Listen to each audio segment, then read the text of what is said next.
12th of January. Or what have you got for us? Well, starting off with Lilith really asking, let's be asking for a little bit of adjustments. Let's be looking at places where we need to be a bit open-minded, right?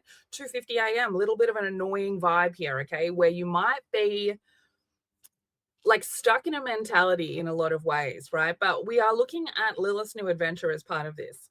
And we're being asked by the universe to be open-minded as we start this journey, because it's sort of like saying, you know what, the energy right now, not going to be easy to make a clear decision, but let's just make an effort to stay open-minded right now.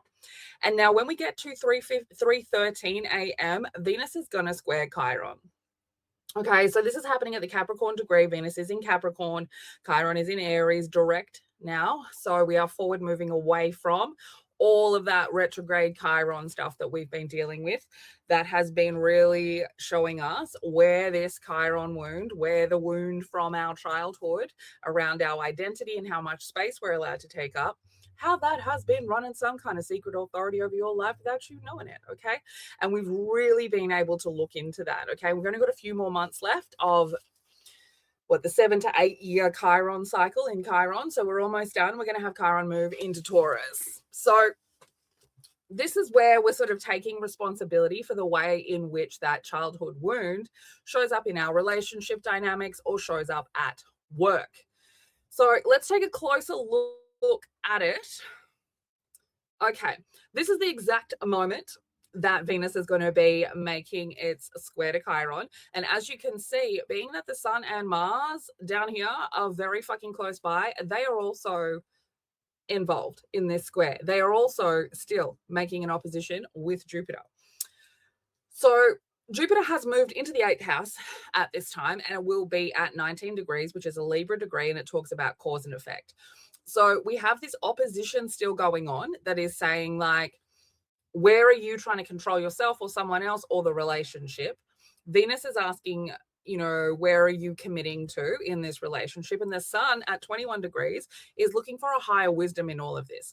So while we're having that conversation with Jupiter, we are also in a bit of a conversation, in a bit of harmony, allowing us to see something from a different perspective and allowing us to use the last 7 to 8 years to look back and see where we were definitely shown the things that we are now being told to kind of release and let go of when it comes to controlling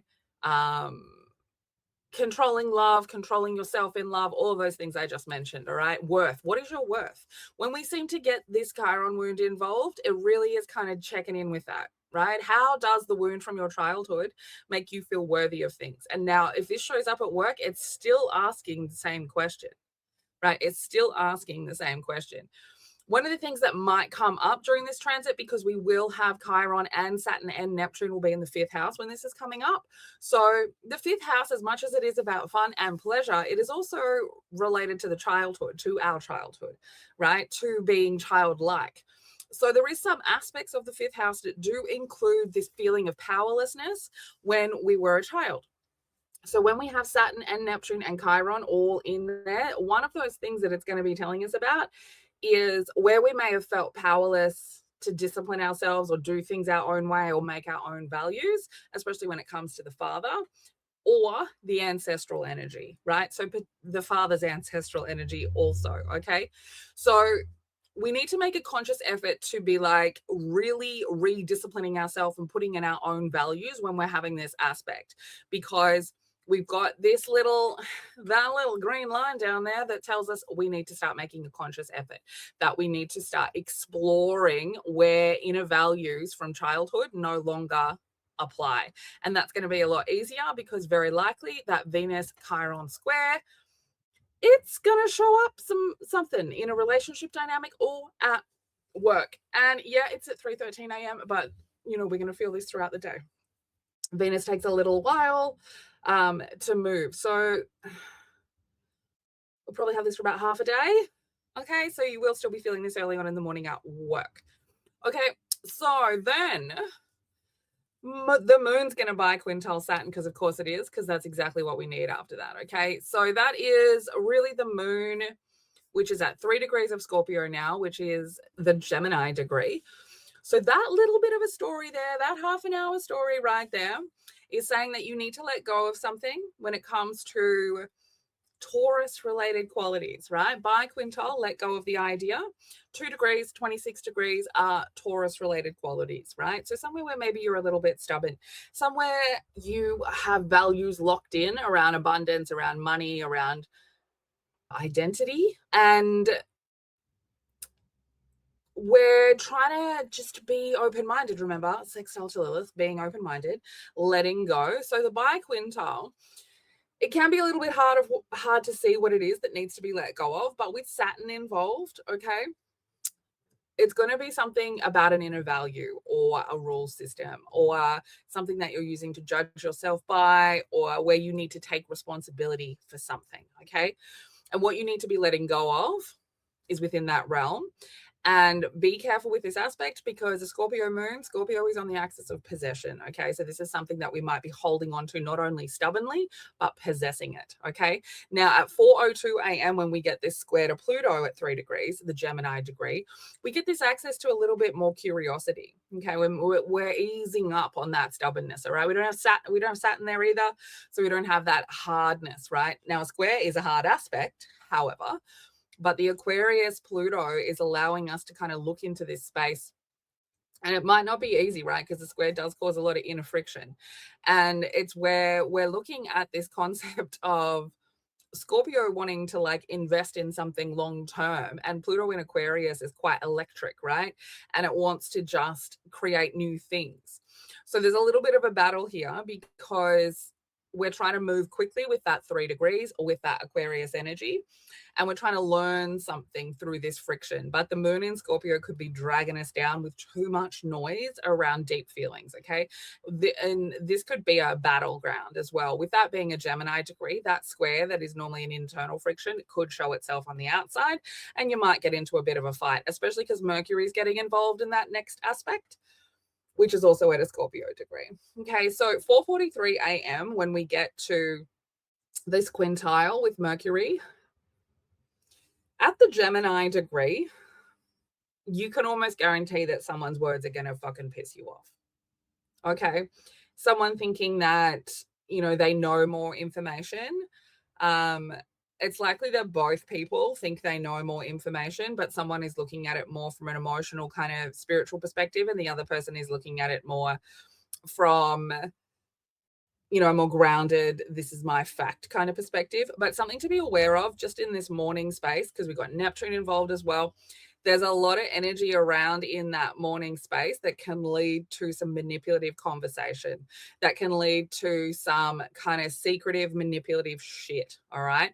Now that biquintile is saying that part of this like powerlessness as a child around like your own power to exist as who the fuck you are, right? That part of that powerlessness needs to be left behind with the ancestors, Neptune at 29 degrees of Pisces, okay? And then within that space, it's like let go of this idea. We get like this big gap in the day before we get the next aspect just before 5 p.m., which is a quintile, which is saying like, hello, you might be feeling a little bit restless with how you're moving forward. This aspect as well, being that we're dealing with Mars wanting to move, and 21 degrees and 9 degrees both being Sagittarius degrees. So there is this almost this like yearning to try and find some kind of higher understanding within this emotional space so that we can take action, so that we can lock in, right? So that part of the journey that we're going on with this Mars in Aquarius starting us off is, we are committed to finding a higher wisdom, okay? Committing to finding a higher wisdom. And this quintile to Mars is helping us see the best way for us to take action, okay? And then the same thing with the sun coming in with the moon, and we're just checking in, okay? The moon's going to be at 10 degrees. Sun's at 22 degrees, Capricorn degree. This is all very helpful for work, especially if you have Scorpio, Capricorn, Mars placements in or around your 10th house, okay? Maybe even in your 2nd house, because all of these things can be related to work and money and focus and long-term goals, okay? We want to be moving with this energy, right? Moon in Scorpio. Scorpio energy is about investment energy, okay? Capricorn is where we're committed. So while we've got all of this Capricorn energy and we've got all of this Scorpio energy, we want to be looking at where we are investing our time and emotions, where we are investing, Mercury in Capricorn as well, where we are investing our words, where we are investing in learning, okay? 9 degrees as well, 21 degrees as well. Sagittarius degrees are about learning. Okay, they're about higher education. If you've been thinking about going back and studying, you might find it be very loud on this day. Okay, you might have been like pondering it over the last couple of days with all the Kazimis, and this is kind of the moment, all right?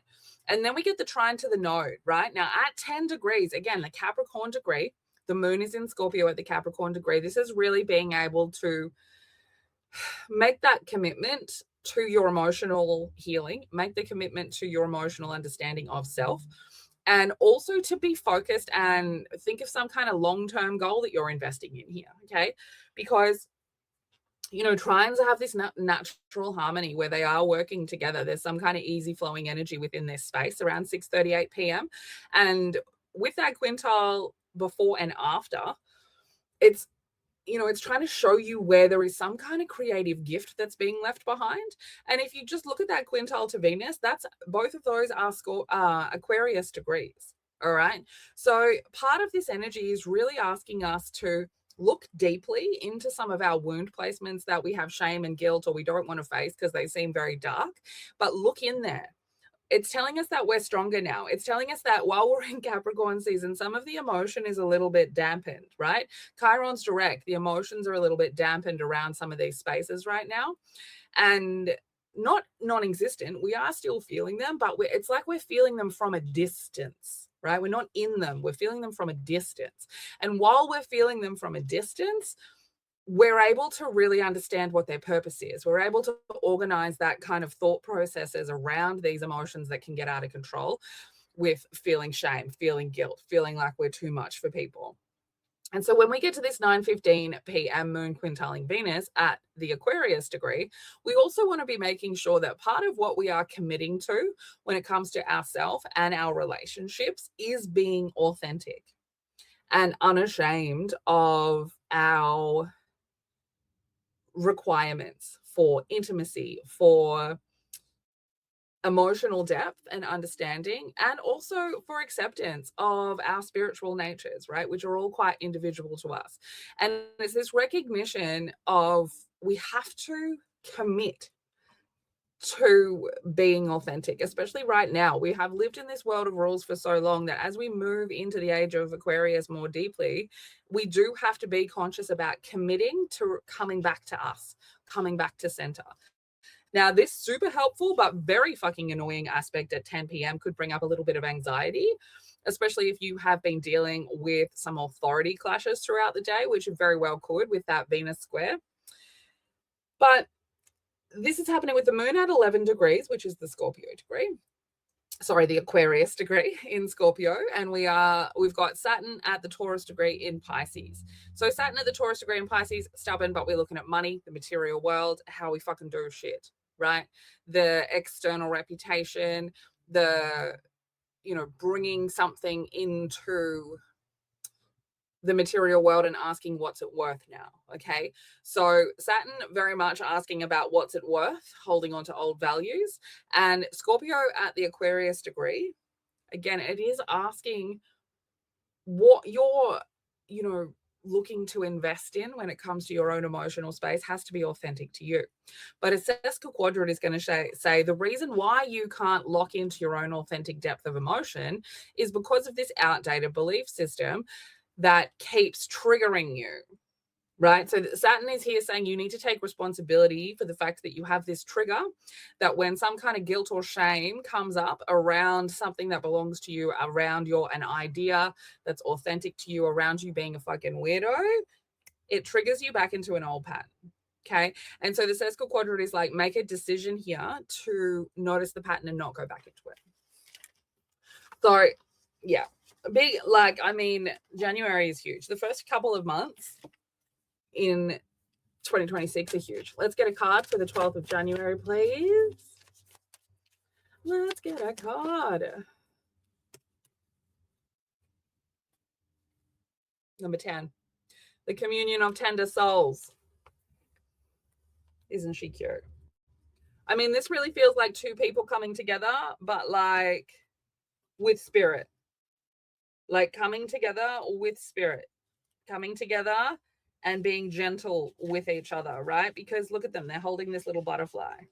So they are needing to be gentle with each other, because you surely can't grab a butterfly with hard fingers, okay? So what this one is telling us about is that working through all of these fear, guilt, shame kind of things that we have been holding on to for a long time is the best way to find your people, to find your love, to find the job that you're supposed to be in, right? Because this is really the energy where, firstly, both sides of us need to come together and understand. But it's also like there are so many people in this world right now that are like lonely, right? And Venus squaring Chiron as well. So finding your people requires you to find yourself. And one of the things that we need to remember that this card reminds us of is that our souls, even though they grow in solitude, right, they crave connection to others, right? So our soul has to grow in solitude, right? It's very Scorpio energy, moon in Scorpio, but we crave connection, which is that Aquarius energy, right? Which is where we're kind of moving to. We're in a Capricorn season, which can also be quite solitude and cold. And then we're moving into this next season. And so this is about allowing the tender parts of us, the sensitive parts of us, the dark emotional parts of us to find safety. And the only way they can find safety is if we feel brave enough to expose them. And the only way that we feel brave enough to expose them, if we can nurture them ourselves. Okay. So, I mean, this card is really a nice little message about why we have to do some of this work, why we have to look at where we're triggered, and why we have to be emotionally responsible, because otherwise our people can't find us and we can't really align with what is best for us. If you'd like my help with your birth chart, come and find me. Otherwise, stay weird.